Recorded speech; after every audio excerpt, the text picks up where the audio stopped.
US President Joe Biden met his Afghan counterpart Ashraf Ghani at the White House on Friday to demonstrate a continuing US commitment to Afghanistan. This meeting came amid an escalation of Taliban-led violence in various Afghan provinces, even as the United States speeds up its troop pullout to end America's longest war.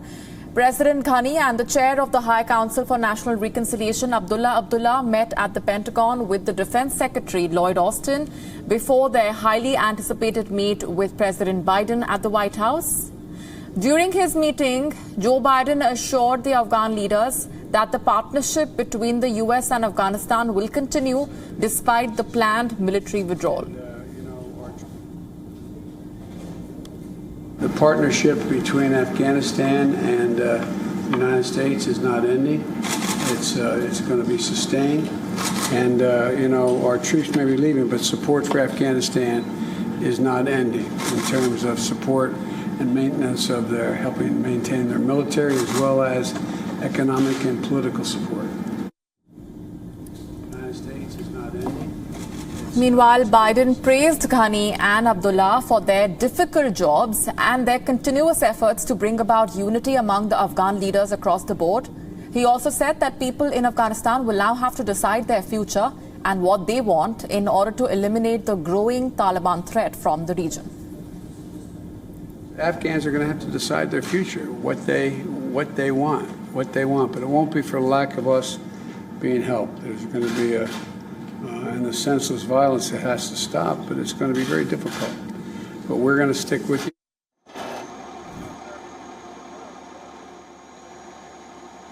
Thanks to the US troops for their sacrifices in Afghanistan and suggested the war-torn country now stands on the edge of a possible civil war, but efforts are underway to bring stability in the region. Let me pay tribute to the 2,448 Americans who paid the ultimate sacrifice. Over 1 million American veterans who've served with honor and dignity for your security and our freedom.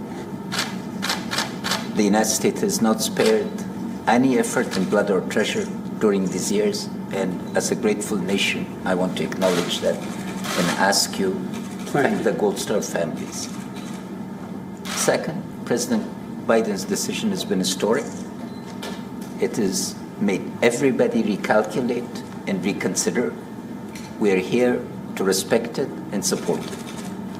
Third, we're entering into a new chapter of our relationship where the partnership with the United States would not be military, but comprehensive regarding our mutual interest, and we're very encouraged and satisfied that this partnership is taking. The head of Afghanistan's Peace Council on Friday said that long-stalled talks on a political settlement to decades of conflict with the Taliban should not be abandoned despite surging attacks. The former political rivals' two-day visit coming amid a surge in violence across Afghanistan as Afghan forces struggle to recapture cities from the Taliban. The fighting has raised doubts on the long-stalled US-backed peace negotiations between the Taliban and the Afghan officials that began under the Trump administration in Doha last year. And for more on these developments, we were earlier joined by Wajiullah Rahmani, a security and political affairs expert from Afghanistan. Listen in.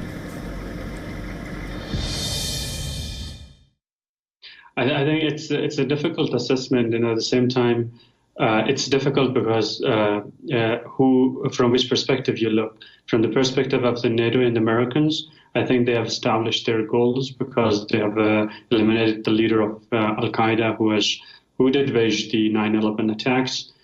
And then they have weakened Al-Qaeda, and there is no national security threat to the United States from Afghanistan any longer by Al-Qaeda. So from that perspective, I think they are saying that they have achieved. But from the perspective of an Afghan like us, I think the situation is the current situation needed to be much better. The expectations were that we had to have a different Afghanistan 20 years after the whole project of state and nation building in the country. That unfortunately we are not. But the reality on the ground is that, NATO troops and the Americans are leaving the country. The resolute support is ending in Afghanistan, as President Biden mentioned and stressed on in the White House yesterday, has to decide the future of itself. Like Afghans have to decide the future.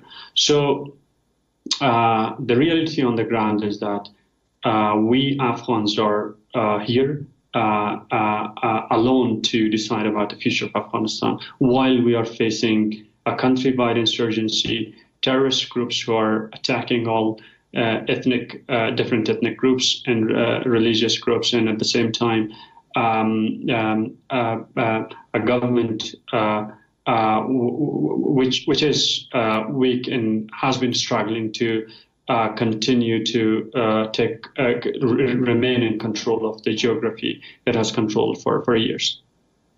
WION now available in your country. Download the app now. Get all the news on the move.